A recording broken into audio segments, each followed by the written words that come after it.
रुक करते हैं खबरों की तरफ। राजस्थान के सीएम भजनलाल शर्मा के टोक आगमन पर शिक्षाविद, समाजसेवी शिवजी चौधरी समेत तमाम कार्यकर्ताओं ने उनका जमकर स्वागत किया है। आपको बताते चले कि किसान सम्मान निधि के कार्यक्रम के तहत में राजस्थान के सीएम भजनलाल शर्मा टोक पहुंचे थे, जहां पर कार्यकर्ताओं ने सीएम के आगमन पर हनुमान जी की तस्वीर भेंट कर उनका स्वागत सम्मान किया है। साथ ही आपको बताते चले कि देवली उनियारा विधानसभा में होने वाले उपचुनाव में समाजसेवी शिवजी चौधरी अपनी दावेदारी जता रहे हैं, जिसको लेकर भी कार्यकर्ताओं में खासा उत्साह देखने को मिला है।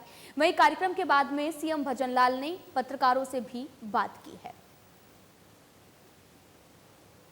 संकल्प पत्र के अंदर हमारी सरकार ने किसानों के लिए वायदा किया था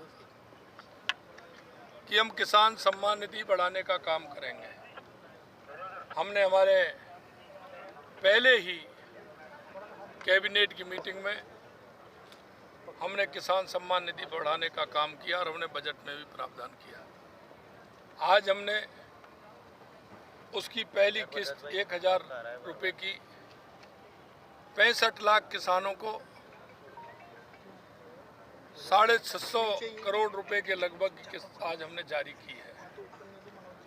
मैं आपसे एक ही बात कहना चाहता हूं कि हमने जिस हमारे संकल्प पत्र में जो वायदे किए थे, हम एक एक करके उन वायदों को पूरा कर रहे हैं, क्योंकि जनता के बीच में हम रहते हैं। जनता के बीच में जो हम कहते हैं वो हम करते हैं। हमने किसानों से वायदा किया था कि हम उनका एमएसपी गेहूं पर बढ़ाएंगे, तो हमने 125 रुपये एमएसपी बढ़ाने का काम किया है। हमने हमारे सभी सामाजिक सुरक्षा पेंशन के हमारे सभी पेंशनर्स हैं, उनको हमने कहा था कि आपकी सामाजिक सुरक्षा पेंशन बढ़ाएंगे, तो हमने 88 लाख ऐसे पेंशनरों को 1037 करोड़ रुपए 27 तारीख को बढ़ाने का काम किया है। वो उनके खाते में पहुंच गई है। यही नहीं, हमने युवाओं से वायदा किया था कि हम सरकारी नौकरी भी देंगे और स्किल डेवलपमेंट के माध्यम से रोजगार भी देने का काम करेंगे। हमने कल 20,000 से ऊपर युवाओं को नियुक्ति पत्र देने का काम किया है। देश के यशस्वी प्रधानमंत्री नरेंद्र मोदी जी जो कहते हैं वो करते हैं। भारतीय जनता पार्टी जो जनता के बीच में रह के वायदा करती है उसको पूरा करती है।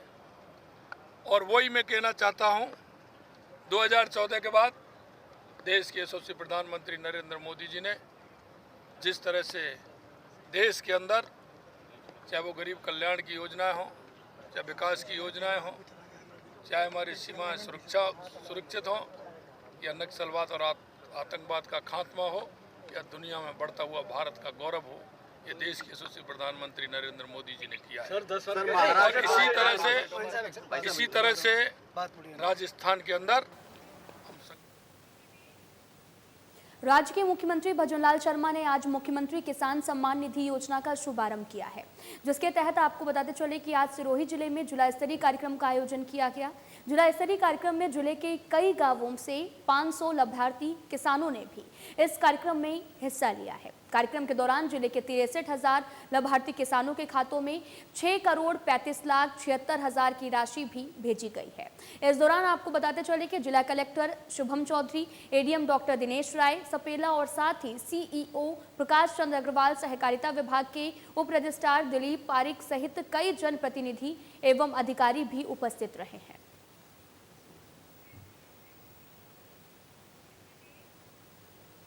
सीएम भजनलाल शर्मा ने आज मुख्यमंत्री किसान सम्मान निधि योजना का वर्चुअल शुभारंभ किया है।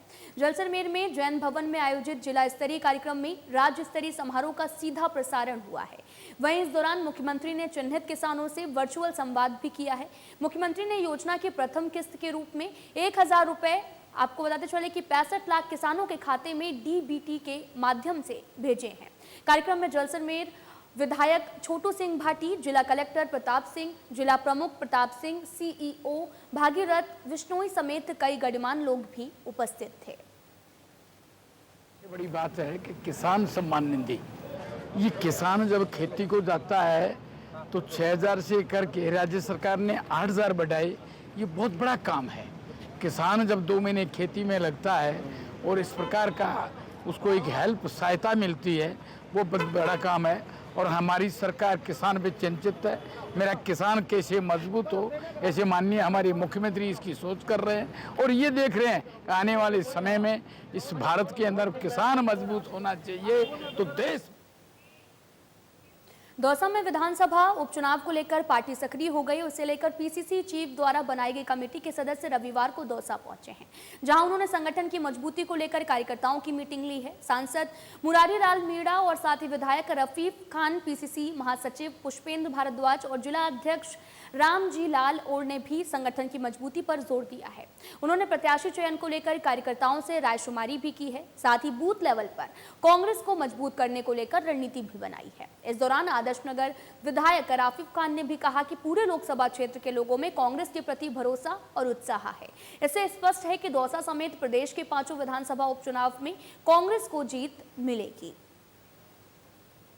लोकसभा के अंदर और बहुत अभूतपूर्व जीत हासिल की और ख़ास तौर से दौसा की पब्लिक, तो मैं पूरे दौसा क्षेत्र के दौसा लोकसभा क्षेत्र के लोगों को धन्यवाद देता हूँ कि उन्होंने बहुत उत्साह से, और जब पिछला लोकसभा चुनाव हुआ था तब भी हमारा जो सबसे अच्छा इलेक्शन था वो दौसा लोकसभा क्षेत्र से ही था।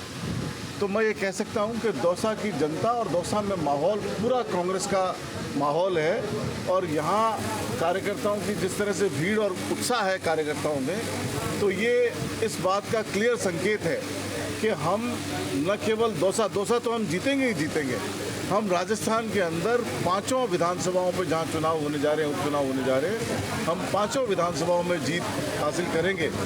लेकिन जो ख़ास तौर से हम अगर दौसा की बात करें तो दौसा मुरारी लाल जी सांसद बने हैं, मैं पूरे क्षेत्र को बधाई देता हूँ, मुबारकबाद देता हूँ।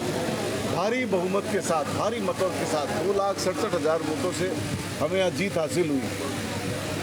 तो लोगों का ये मन है, लोग इनको छोड़ना नहीं चाह रहे हैं यहाँ से, लोगों का ये मन है कि हम ये सीट यहाँ से कांग्रेस के प्रत्याशी को जिता के भेजें और उसी के लिए आज ये शुरुआत कर दी है पूरे राजस्थान के अंदर कि जहाँ जहाँ उपचुनाव हो रहे हैं वहाँ कांग्रेस पार्टी ने प्रभारी नियुक्त किए हैं और हम सभी अपनी अपनी विधानसभाओं में जा कर के जहाँ जहाँ लगाया है वहाँ कार्यकर्ताओं से मीटिंग कर रहे हैं, फीडबैक ले रहे हैं और ये कोशिश की जाएगी कि जिस तरह से हम लोकसभा चुनाव लड़े उसी तर्ज के ऊपर हम असेंबली चुनाव भी लड़े और एक बार फिर से यहाँ से जीत हासिल करें। दौसा लोकसभा क्षेत्र को बहुत भारी बहुमत से यहाँ की जनता ने जीता है हमारी पार्टी को, तो उसके लिए बहुत बहुत आभार। साथ साथ में मेरे इलेक्शन जीतने के कारण ये विधानसभा सीट खाली हो गई है। कैसे कांग्रेस को मजबूत किया जाए, कैसे कांग्रेस के कार्यकर्ताओं को सक्रिय रखा जाए, जिस तरह से लगातार चाहे विधानसभा के चुनाव हों चाहे लोकसभा के चुनाव हों, हमारे सारे कार्यकर्ताओं ने मिलकर काम किया और मजबूती से काम किया और यही कारण रहा था कि विधानसभा क्षेत्र दौसा भी बहुत भारी बहुमत से हम जीते थे और लोकसभा क्षेत्र में भी हम बहुत भारी बहुमत से जीते थे।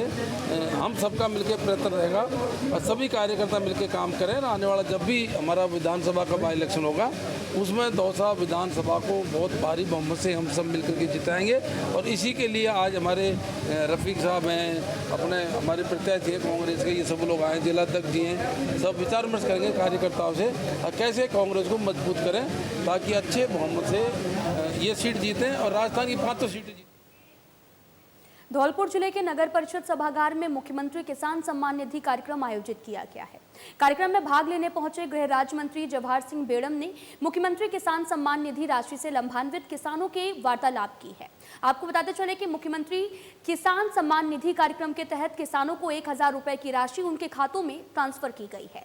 रविवार को नगर परिषद में हुए कार्यक्रम के दौरान मुख्यमंत्री भजनलाल शर्मा ने बटन दबाते ही धौलपुर जिले के 1,45,447 किसानों को सम्मान निधि की राशि उनके बैंक खातों में मिल गई है। वहीं गृह राज्य मंत्री ने भी पत्रकार वार्ता करते हुए कहा कि पीडब्ल्यूडी में हाल ही में हुए भ्रष्टाचार के मामले में कहा कि जो भी अधिकारी मामले में दोषी हैं उसके खिलाफ ठोस कार्रवाई की जाएगी। आपको बताते चलें कि पूरा ये मामला धौलपुर से है, जहां पर नगर परिषद सभागार में कार्यक्रम का आयोजन किया गया, जहां पर किसानों के खाते में किस्त की पहली राशि हस्तांतरित की गई है। गृह राज्य मंत्री जवाहर सिंह बेड़म भी मौके पर मौजूद रहे थे। आपको बताते चलें कि नगर परिषद सभागार में मुख्यमंत्री किसान सम्मान निधि कार्यक्रम आयोजित किया गया। कार्यक्रम में भाग लेने पहुंचे गृह राज्य मंत्री जवाहर सिंह बेड़म ने मुख्यमंत्री किसान सम्मान निधि राशि से लाभान्वित किसानों से बात भी की है। प्रदेश के मुख्यमंत्री आदरणीय भजनलाल शर्मा जी ने जो वायदा किया था कि हम किसानों की किसान सम्मान निधि में 2000 रुपये की बढ़ोतरी करेंगे और आज उन्होंने टोंक की धरती से प्रथम किस्त के रूप में 1,000 रुपया उन किसानों को ट्रांसफ़र कर दिया। किसानों के चेहरे पर खुशी है क्योंकि जब से माननीय भजनलाल शर्मा जी ने पदभार ग्रहण किया है, माननीय प्रदेश के मुख्यमंत्री भजनलाल शर्मा जी ने देश के प्रधानमंत्री नरेंद्र मोदी जी के सपनों को साकार करने के लिए हर रोज नई योजनाओं को लागू करके प्रदेश के लोगों को लाभान्वित करने का काम किया है। चाहे हम गेहूं की समर्थन मूल्य बढ़ाने की बात करें, चाहे हम डीजल पेट्रोल के दाम कम करने की बात करें, चाहे गोपाल कार्ड बना करके 1 लाख रुपये तक का ऋण किसानों को देने की बात करें, चाहे हम किसान सम्मान निधि की बढ़ोतरी की बात करें, चाहे गैस सिलेंडर पर राशि कम करके उसको 450 रुपये में करने की बात करें, चाहे आप देखें युवाओं को संबल देने के लिए नकल माफिया पर प्रहार उन्होंने किया। इस तरह के लोक कल्याणकारी योजनाएं लागू करके राजस्थान को विकास की दृष्टि से नंबर 1 बनाने का जो काम कर रहे हैं उनके लिए हम साधुवाद देते हैं और धौलपुर की जनता ने आज उनका हृदय से स्वागत किया। सर, भारतीय जनता पार्टी भ्रष्टाचार को लेकर बड़ी सख्त नजर आ रही है, लेकिन यहाँ धौलपुर में पीडब्ल्यूडी विभाग ने अभी कुछ रोडें डाल दी थी, बिना पैसे भी उनका भुगतान कर दिया था, रोडें डली नहीं थी। सर, ऐसा एक मामला गवन का सामने आया था, उसमें अभी तक कोई कार्रवाई। जिन लोगों ने जिस विभाग में या किसी भी बड़े व्यक्ति ने गलत काम किया होगा, राजस्थान की सरकार उनके खिलाफ ठोस। प्रदेश के शिक्षा मंत्री मदन दिलावर के साथ में मुख्य सचेतक जोगेश्वर गर्ग ने आज जालौर में पत्रकार वार्ता की है और कहा कि घुमंतु लोगों को वोटर लिस्ट में नाम जोड़कर उनको स्थायीकरण करने की भी प्रक्रिया में हमारी सरकार लगी हुई है। वहीं दूसरी ओर राजस्थान की योजनाओं को धरातल पर उतारने, पंचायत राज में विकास के कार्य को प्रगति देने के साथ में शिक्षा विभाग में भी तबादले नीति पर कार्य तेजी से चल रहा है। आने वाले दिनों में भी शिक्षा विभाग में तबादला पॉलिसी होगी जिसके अनुसार तबादले होंगे। वहीं दूसरी ओर अपने विवादित बयान पर मदन दिलावर ने आज सफाई देते हुए ये भी कहा कि मैंने ऐसा कुछ भी नहीं कहा है, ये सभी राजनीतिक साजिश है। वहीं दूसरी ओर मदन दिलावर ने भी आज दर्जनों कार्यक्रम में भाग लेते हुए जालौर के शिक्षा विभाग में 1 लाख से भी ज्यादा वैकेंसी खाली है, ऐसे में शिक्षा पर अब एक उचित कदम भी उठाना जरूरी है। आपको बताते चलें कि शिक्षा मंत्री मदन दिलावर ने पत्रकारों से बातचीत की है और शिक्षा विभाग में तबादला पॉलिसी की बात कही गई। साथ ही कहा कि मेरे बयान को गलत तरीके से भी रखा गया है। आपको बताते चले कि प्रदेश के शिक्षा मंत्री मदन दिलावर के साथ में मुख्य सचेतक जोगेश्वर गर्ग ने आज जालौर में पत्रकार वार्ता की थी, जहां पर घुमंतु लोगों को वोटर लिस्ट में जोड़कर उनका स्थायीकरण करने की प्रक्रिया पर बात कही है। तो वहीं दूसरी ओर राजस्थान की योजनाओं को धरातल पर उतारने की भी बात कही गई है। मुख्यतः घुमंतु लोगों के कार्यक्रम में आया क्योंकि घुमंतु लोगों की बहुत सारी परेशानी और पुरानी बात करूँ तो मेरी जानकारी के अनुसार 93 तक घुमंतु लोगों के नाम मतदाता सूची में नहीं हुआ करते थे। उस समय मंत्री था, मैंने डिपार्टमेंट की समीक्षा के लिए सभी डिपार्टमेंट के प्रिंसिपल सेक्रेटरी को बुलाया। तो नहीं पूछा कि भाई ये घुमंतु भारत के नागरिक है कि नहीं। उनको अटकना सा लगा, क्या वैसे क्यों पूछा। उन्होंने कहा कि हैं, तो मैंने इनको वोटर लिस्ट में नाम क्यों नहीं होता, वो घूमते रहते कैसे नाम लिखे।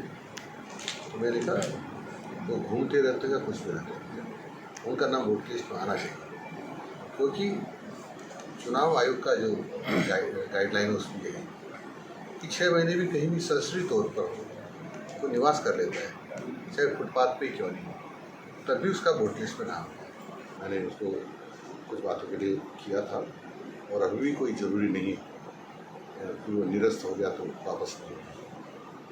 हमारे को कहा गया कि आपने उसको गौर से छानबीन नहीं की, उनके कोई इतने हाथ में नहीं। हमने कहा ठीक है, अभी बात मान लेते हैं, आप उनको बारीकी से देखें और जो मेरे को कहा गया था वो बातें सच है तो फिर कार्रवाई हो सकती है, कोई परमानेंट नहीं है। सर, महिलाओं को जो 50% थर्ड ग्रेड जो टीचर है उनको 50% आरक्षण दिया, उसके पीछे सरकार की क्या मंशा है? देखो, जो हम बच्चे पढ़ते जाते हैं तो स्कूल तो माँ बाप को छोड़ करके जाते हैं, तो तुरंत बच्चों को माँ जैसा आभास हो, इसलिए किया ताकि वो उनको ये कमी ना करे माँ की, उनको आंखों के सामने माँ जैसा व्यवहार करें।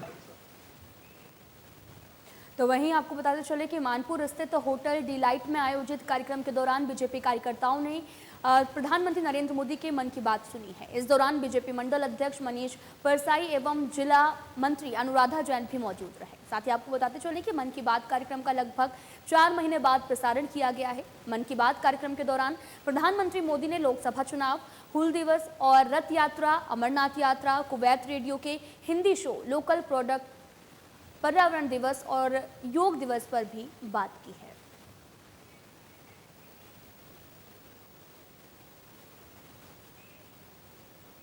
धौलपुर जिले में आयोजित प्री डीएलएड परीक्षा के दौरान आपको बताते चले कि जवाहर नवोदय स्कूल पर एक डमी कैंडिडेट पकड़ा गया है। डमी कैंडिडेट अपने चचेरे भाई की जगह पर परीक्षा दे रहा था। साथ ही आपको बताते चले कि डमी कैंडिडेट पकड़े जाने की सूचना मिलते ही एसपी सुमित मेहरड़ा के साथ में सदर थाना प्रभारी राम नरेश मीणा मौके पर पहुंचे हैं, जहां स्कूल की प्रधानाचार्य अर्चना सिंह ने मामले की जानकारी भी पुलिस को दी है। सदर थाना प्रभारी ने राम नरेश मीणा ने बताया कि स्कूल की प्रधानाचार्य ने उन्हें डमी कैंडिडेट द्वारा परीक्षा दिए जाने की सूचना दी थी, जिस सूचना पर पुलिस की टीम ने स्कूल में पहुंचकर मामले की पड़ताल की तो पता चला कि पकड़ा गया युवक सत्येंद्र कुशवाहा अपने चचेरे भाई संजय कुशवाहा की जगह पर परीक्षा दे रहा था। आरोपी सत्येंद्र कुशवाहा मनिया थाना क्षेत्र के लाडमपुर गांव का रहने वाला बताया जा रहा। उन्होंने आगे ये भी बताया कि स्कूल प्रबंधन द्वारा तहरीर दिए जाने के बाद में आरोपी के खिलाफ मामला दर्ज कर कार्रवाई भी की जा रही है। आज सूचना मिली थी कि जो जवाहर नवोदय विद्यालय है उसमें डीएलईडी की परीक्षा थी, बीएसटीसी वाली कि कोई फर्जी परीक्षार्थी डमी कैंडिडेट है। सूचना पर श्रीमान पुलिस अधीक्षक महोदय भी यहाँ पधारे थे और हमारे सभी उच्च अधिकारी, मैं भी यहाँ पे पधारा था। तो यहाँ पे उसको एग्जाम के बाद में उसको इन्होंने, स्कूल प्रशासन है, उन्होंने इससे 27 पूछताछ की तो उन्होंने बताया कि एक किसी अपने परिवार के दूसरे बच्चे की जगह एग्जाम दे रहा था। उसके लिए इन्होंने जो स्कूल जो संस्था प्रधान है उनकी तरफ से अभी पुलिस थाने पर अभी एफआईआर दी जाएगी। एफआईआर दर्ज करके इसमें रविवार को दौसा जिले में प्री डीएलएड की परीक्षा आयोजित की गई। इस परीक्षा को लेकर बांदीकुई में 7 परीक्षा केंद्र भी बनाए गए थे, जिन पर आपको बताते चलें कि 2928 परीक्षार्थियों का सेंटर निर्धारित किया गया था।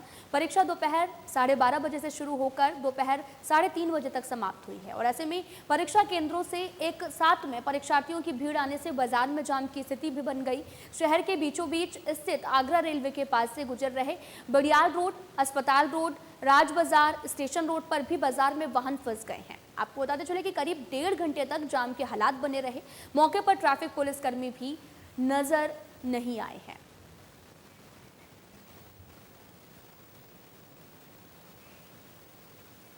राजरानी शिक्षा निकेतन हरदेव नगर धौलपुर में अखिल भारतीय चित्रांश वंशज महासभा की ओर से चित्रांश प्रतिभाओं के सम्मान में समारोह का आयोजन किया गया है। कार्यक्रम की शुरुआत आपको बताते चले कि भगवान चित्रगुप्त की तस्वीर पर दीप प्रज्वलित कर एवं माल्यार्पण कर की गई है और कार्यक्रम को संबोधित करते हुए राष्ट्रीय अध्यक्ष नागेंद्र माथुर ने भी ये भी कहा कि समाज में प्रतिभाओं की कोई भी कमी नहीं है, बस हमें इन प्रतिभाओं को सही मार्गदर्शन देकर उनको अग्रिम पंक्ति में लाकर खड़ा करना है। प्रदेश अध्यक्ष दयाकांत सक्सेना ने भी कहा कि कार्य समाज एक ऐसा समाज है जहां पर कलम दावत की पूजा होती है।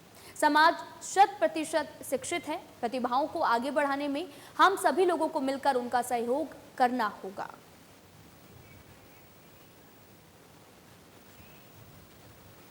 आबू रोड शहर के गांधीनगर क्षेत्र के प्रमुख एवं सबसे व्यस्ततम हनुमान चौराहे पर लगे सीसीटीवी कैमरे झूलते हुए पाए गए हैं, जिसको लेकर प्रशासन पर सवाल भी खड़ा हो गया है। आपको बताते चले कि नगर पालिका के द्वारा शहर में हो रही गतिविधियों पर निगरानी रखने के लिए सीसीटीवी कैमरे लगाए गए हैं, लेकिन फिलहाल वो सही तरीके से काम नहीं कर रहे हैं और वहीं शहर के कई हिस्सों में सीसीटीवी कैमरे भी गायब हैं, तो कहीं कहीं तो वे बंद भी पड़े हुए हैं। ऐसे लेकर भी एक निजी बैंक एटीएम के सुरक्षा प्रहरी ने भी शहर थाने में सूचना भी दी। बताया ये भी जा रहा है कि किसी अज्ञात वाहन की सहायता से सीसीटीवी कैमरे को हानि पहुंचाई गई है और सूचना पर शहर थाना पुलिस मौके पर भी पहुंची एवं आवश्यक कार्रवाई कर संबंधित को सीसीटीवी कैमरे दुरुस्त करवाने के भी निर्देश यहां पर दिए गए हैं। बालाजी पुलिस की टीम ने चोर गिरोह के 5 शातिर बदमाशों को गिरफ्तार कर 3 दर्जन से भी ज्यादा वारदातों का खुलासा किया है। गिरफ्तार आरोपी मकानों की खिड़की तोड़कर या फिर पट्टियों को हटाकर भी वारदात को अंजाम देते थे। वो दिन में घटनास्थल की रेकी कर वारदातों को अंजाम देने की प्लानिंग तैयार करते थे। आपको बताते चले कि इनके खिलाफ अलग अलग पुलिस थानों में 40 से भी ज्यादा मुकदमे दर्ज हैं। बालाजी थाना इंचार्ज गौरव प्रधान ने भी बताया कि 22 मई को संपत राम प्रजापत निवासी चंदेरा ने भी अज्ञात लोगों के खिलाफ मकान का ताला तोड़कर जेवरात और नकदी चोरी का मामला भी दर्ज कराया था। इसके बाद मामले की जांच शुरू करते हुए पुलिस और साइबर सेल में परंपरागत साधनों से आरोपियों की पहचान की गई, जिन्हें साइबर सेल की मदद से गिरफ्तार भी किया गया है और पूरे मामले की जांच लगातार जारी है। 2024 को बावरिया गैंग के 5 लोगों को गिरफ्तार किया गया है, जिनसे वारदात में प्रयुक्त 3 मोटरसाइकिलें बरामद की गई है। बाद अनुसंधान इन्होंने अपने दौसा जिले में, टॉप जिले में, सवाई माधोपुर, करौली, अलवर, बहरोडपुर, पुतली, झुंझुनू आसपास के इलाकों करीब 40 घटनाओं का अभी बताया है हमें। इनसे अभी विस्तृत पूछताछ जारी है। चोरी के माल के बरामद। भवानी मंडी थाना पुलिस ने सूने मकानों में रेकी कर चोरी करने वाले अंतर्राज्यीय गैंग के एक और सदस्य को गिरफ्तार किया है। आरोपी ने, आपको बताते चले कि आरोपी के कब्जे से भी चोरी में प्रयुक्त मोटरसाइकिल को जब्त किया गया। साथ ही चोरी किए गए सोने, चांदी के गहने, सोने का मंगलसूत्र, 10 नग सोने के मोती और 6 जोड़ी चांदी की पायल भी बरामद की गई है।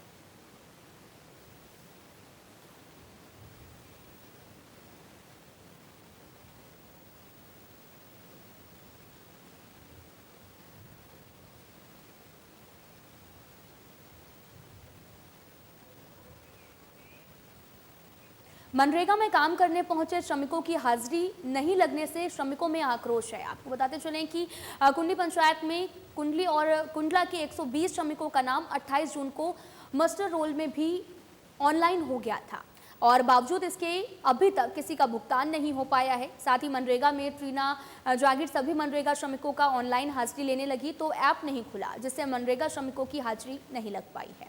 मनरेगा में ट्रीना जागीर ने आरोप भी लगाया कि मस्टर रोल ऑनलाइन हाजिरी खोली तो पता चला कि मस्टर रोल बंद करवा भी दिया गया है और इस संबंध में जब ग्राम विकास अधिकारी को फोन करके जानकारी लेनी चाहिए तो ग्राम विकास अधिकारी ने फोन काट दिया है।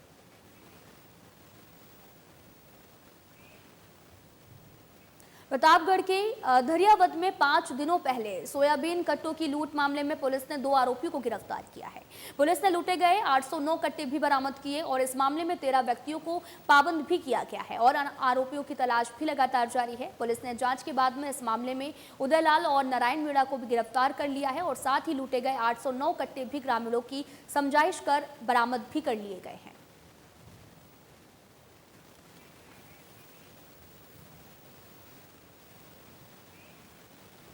मारवाड़ जंक्शन उपखंड के भाट बस्ती में आपसी कहासुनी को लेकर एक महिला ने कमरा बंद कर फांसी के फंदे पर झूल गई है। गनीमत ये रही कि फंदा कमजोर होने की वजह से चुन्नी का फंदा टूट गया और महिला नीचे गिर गई है। पति के चिल्लाने पर आपको बताते चले कि बस्ती वाले मौके पर पहुंचे, तुरंत घायल को राजकीय अस्पताल में पहुंचाया गया और सूचना मिलते ही मारवाड़ जंक्शन थाना अधिकारी अमरा राम मीणा मौके पर पहुंचे। पुलिस के अनुसार सफीना और उसके पति अशफक के बीच में आपसी में कहासुनी हो गई थी आपस में और इसी के चलते उसने फांसी लगाने की कोशिश की थी।